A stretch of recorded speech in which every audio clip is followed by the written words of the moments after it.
Good afternoon, everybody. I thought I'd take this chance to just give you guys a tour around the design side of the Vibrosword and how I kind of arrive on these things, how I get on the details, because I've always been asked that over the years, and it's a bit of an esoteric process, but I'm going to try and dive in. So it gets a little bit technical, but don't worry, it's also just a general tour around the blade, so I thought it would be a good time to show it off a little bit while we're just ramping up for the run.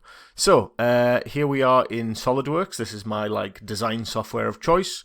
They've been sponsoring me for several years now, and I don't think there's a better software for this type of work. It has some really unique workflows that I use that are sort of specific to me and a few other people that I've shared the techniques with, because I use it heavily for doing image overlays and things like that. Now, you can do that in other softwares.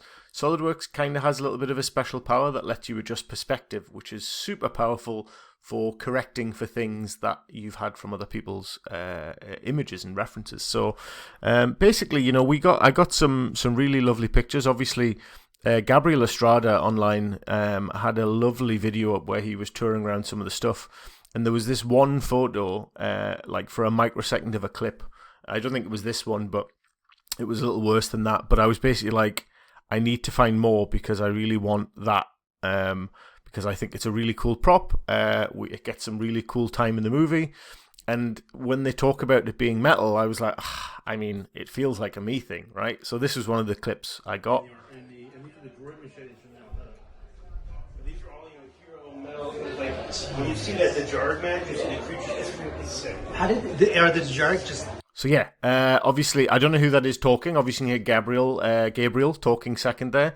But it's super cool. It's a nice kinetic feeling, like aluminium prop. And I was like, you know what? This is really something great for us to get our teeth into and get it out there for collectors. Obvious, absolute disclaimer, this is not something to carry around at conventions. It's a metal prop. It's going to have a blunted edge, but I don't suggest for 1 minute that you guys take metal props around events. I don't want to get in trouble for that, so please, be careful. These are for display. They're going to be blunt, but, if you're going to get some cool-ass photo shoots, that'll also be very cool. So the interesting thing about this is it's somewhat of a simplistic build, but it's very Star Wars in its aesthetic. So obviously we have this kind of shot. It's really hard to see what's going on with the grip, but we can see super clearly in one shot what's going on here. So my first step is to take this kind of stuff into Photoshop first and do some perspective distortion correction. I'm not going to get into too much of the depth of that right now, but basically I make it, because all lenses kind of have a little bit of a fisheye the closer you are. So that just helps me correct for a little bit of that before I get into SolidWorks to make sure that my things are about right. The other thing is obviously scale and size. So I kind of actually arrived on that based on some screen used parts that I know the dimensions of. So for example, we have, where is it? Where's a good example? There we go. So we've got here, we've got the length of the handle, or the length of the grip based against the length of the buckle. I also did it for the belt cylinders and things like that, because these are things that I have insider knowledge on the actual dimensions of. So it's great because when I look at a shot, I can compare a known dimension to an unknown and arrive at a known. So obviously you can see here there's a bit of disparity between the two at 163 and 170. So we can kind of pick a center point, and honestly, it's going to get us so close that we're going to be within 5-10 millimeters scale wise. I have fairly high confidence at this point. I've been doing these types of design methodologies for a lot of years, and you just have to try and give yourself as much information and as much prep as you can so that you can arrive on a size. I think we nailed it. I'm really, really happy with it. Obviously, we got some other lovely shots. Now, there's a couple of different ones we see in the movie. The droid Gotra, who are like the droids on Nal Hutta, they have them and they're just like pure silver on these wires. And then there's this one that Din Djarin's holding, which is like a little bit orangey reddy, and the ones on the back, which are quite red. I think this is probably the same, just different in weathering. But I'm getting too much into the nerdery of the propping. Let's get back to the CAD. So once I've got my images and I've kind of got something that I can work with, I bring it into SolidWorks and I use this tool here, which is the background tool. So I could do a sketch tool to do the outline, and to be totally honest, when I begin, I normally just freeform draw, roughly kind of about the shape that I expect. and then I just go with that just to get me some rough outline. Then I start boiling in on the detail. So if we change to image here, we can change this background, and we can say we want this to be an image. I would like it to be an image. An image. I mean, that's not my folder. You know, you preset and set these things up, and sometimes they work, sometimes they don't. So I have this brightened one here that I kind of took into Photoshop and sort of lined up nicely. Just checked everything was nice and flat, and that means sort of drawing straight lines on edges that we know are going to be straight edges. Like the top edge of that blade, we know is going to be straight. So let's make sure it reads as a straight line, and we can do lens correction to make sure that it fits out right. So I'm going to just dive in and show you how I would line up if I was doing this from scratch now. So I'm going to put this into hidden lines removed, and what this does is it kind of gives you this really nice wireframe version of the model, but actually it hides lines that are behind. So a normal wireframe would look like this, and you can, a normal wireframe would look like this, and you get all the lines in the background, and it's a bit messy and a bit noisy. So I use this hidden lines removed. And I can use all my key commands to kind of move around and scale and sort of get things into the right place. But the real power comes when you have perspective turned on, and you can modify here. So let's set this to like 5. These perspective values are like a weird esoteric thing. I'm not sure whether they relate to feet or meters or whatever. No one at SolidWorks seems to know from who I asked, because I guess whoever made that feature in the software probably doesn't work there anymore, or it was done so long ago, no one really remembers. I kind of push this tool way beyond what normal people are using it for. Normally it's just for a little background. I'm really using it for accuracy. So you can see here at a perspective of 5 meters or 5 feet or whatever it is, you can see that this model does not line up at all. So we have to kind of question, is the perspective correct? Is there something wrong? Or do we just have the complete wrong settings? Like, what are we, this doesn't even closely look anything like it. So what we do know is that obviously Gabriel was quite close to the item. And so that would mean that our perspective view is really, really quite close. And so what we can start doing is playing with that perspective value and bringing it down. So let's just say that this is feet, for example, and let's say that it was or meters, for example, and let's say it was half a meter. So let's say 0.5 meters, and let's start scaling things up, and we can start looking and seeing, oh, now our model's starting to line up more. So normally what I would do, obviously I've already done this model, it's already been accurized to within an inch of its life. I've sort of moved all the lines where I kind of want them.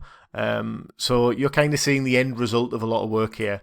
But effectively, let's say I lined up the model perfectly, and let's say this grip was totally lined up, everything was perfect on one side, but the blade was still way out into space. That's when we can kind of come in and start editing and adjusting. So I'm going to just jump straight ahead and show you. Here's one I prepared earlier. So I've got one here called Video 1, which it works great. So this just shows like the alignment of my final mesh onto that model. Obviously taking into account that scaling that we did earlier between the back of the blade and the handle, kind of gives us our sense of size, but we've now got all of our details in place. And so I'm really happy with how this came out. I think it's geometrically really accurate to the original. And because we hear the overlay of the guy, one of the prop guys, I don't think that's Jon Favreau talking. I'm not sure. Someone's talking. But the fact that they did full metal blades is just really cool. I've kind of taken the liberty of making this grip out of urethane rubber. I'm going to show you some of the little hand details there as well, because you can't really see it so well in this one, but I did get another photo from Gabriel which was a little closer, so we'll say hilt 2 corrected, and you can kind of see this diamond knurl pattern here. Now this one, because we're super close, we're probably like 10, we're probably like 30, 40, well, probably about 20 centimeters away here. It's super close. When you're looking at perspective distortion at this point, it's pretty bad. So you can see here I've named these like P0.001 extreme and then wrong still, because we are so close. There's no way we're going to be able to correct it on camera, but we can get pretty close. So you can see here, like things start to wave off on the side. We just don't care. We hone in on the area that we care about, which is these knurls, and I can just kind of just move them out the way here, just so you can. Oh, the other thing is when you get to this scale, things start getting a bit screwy. But I spent a long time just playing with these just to try and match the diamond knurl pattern. You know, I did a full count of those, like 9 diagonally, to make sure that we kind of nailed that as close as possible. And I just build these up via all of my gears of using SolidWorks. So I've got this folder. I folderize everything to keep everything nice and organized, and you can see how I build that up. So I start with obviously just the basic shapes, and then I just have some little square cutouts, start getting into the rounding of the edges and the little details like that, and then I start to work on the knurling. So I think that's this part here. Let's just get down to that. Yep, so we've got this little diamond knurl here. I'm just going to change the perspective so you guys can watch a little bit easier. Let's go to shaded with edges, and we're going to just change that perspective to like 3 for now, because the really close perspective is really quite problematic to show. So yeah, we've got this kind of like extrusion cut, which is kind of just cutting into this shape to make that part of it. Then we sort of do diagonally the opposite, and then we get that lovely diamond texture. So this is actually just a whole separate like chunk of material in there at the moment. And then obviously I pattern it over the other one, and then mirror it, and then I combine it, so then it becomes, you know, one solid material. So this is what the end grip is going to look like. Obviously, it's going to be 3D printed and casted urethane rubber, so it's going to have a little bit of a softness to it. So probably around a Shaw 50. So it's got a little bit of grip to it, but it'll just feel nice in the hand. And by the time we give it a little bit of a paint treatment and a little bit of weathering, it'll blend in beautifully and look great. I was thinking about a hard plastic, but I think a rubber would just feel more authentic to this. And you know, I have no doubt production probably just did a solid resin grip, and that's fine. You know, there's still a chance we might go down that route if we don't like the rubber. The prototype's currently in production. If we don't like the rubber for whatever reason, we might just go to hard resin, and that's fine. It won't really make any difference to the finish, but you know, we've got lovely reference here to show all of this kind of coppery effect wire. But I do think it's aluminium, so we're making it out aluminium, and then we're just gonna give it a tint, like a copper tint paint over the top, and then wear it off for the weathered ones. The clean ones will just get that clean and painted, and then obviously the rest will all get this lovely wax oil patina and the, you know, the blackenings in the groove. So super excited to do that. And you know, this whole thing comes apart quite beautifully. So this grip here will be, let me just see, can I move things? I think I can move things. Features, move. Yeah, so we'll just slide that guy out of the way. So really, you've just got this kind of like bare grip. We're probably going to end up putting some like knurling or patterning in here just behind this, just so that you know, it's going to be easier for assembly, just to have some glue in there. But that's really kind of the only thing that's going to be changing, and it's all hidden. So here we've got 2 little M5 holes. They're going to accept the, let's just get rid of that. They're going to be accepting the ferrules. So the thing is, when you design these things, you have to kind of give them names all to your own, which is exactly what I've had to do. So I'm calling these the ferrules. And let's just isolate these. So these are just kind of little M5 threaded studs that are going to screw into the handle and accept that that wire.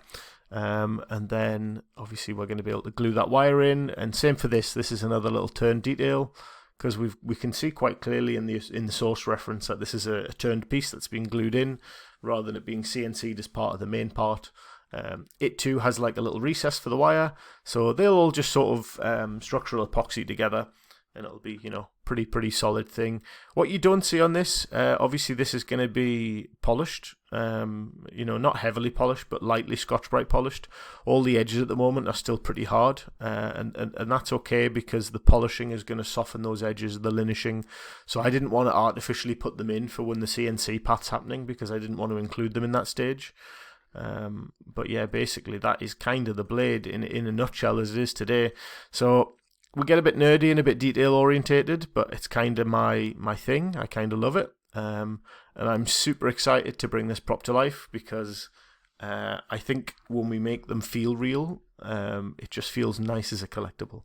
So I hope you guys have enjoyed this little tour. I'm trying to think if there's anything else that I haven't shown. The only thing I probably haven't shown just yet is the boxing. So it's going to get a pretty simple cardboard crate. But we are doing custom lined foam for that. which will kind of look a little bit like this. So you'll get, polypropylene PE or PP? PE, because that's recyclable. So this will be PE foam. How it'll arrive. And then you'll get like a little lid, and that'll be all in like a little slide-in box. So this will be all fully recyclable once you guys have got the prop out, or you can keep it. We're going to put some nice spray patterning on the outside of the cardboard box to make it a bit more in-universe. Just to make, I enjoy the unboxing process, so, follow along for that. We'll have some more details. But yeah, I just want to thank everyone who's hopped on the run so far. It's been a lot of great fun. I've obviously been a little bit in recovery at the moment, following my surgery, which has been fun.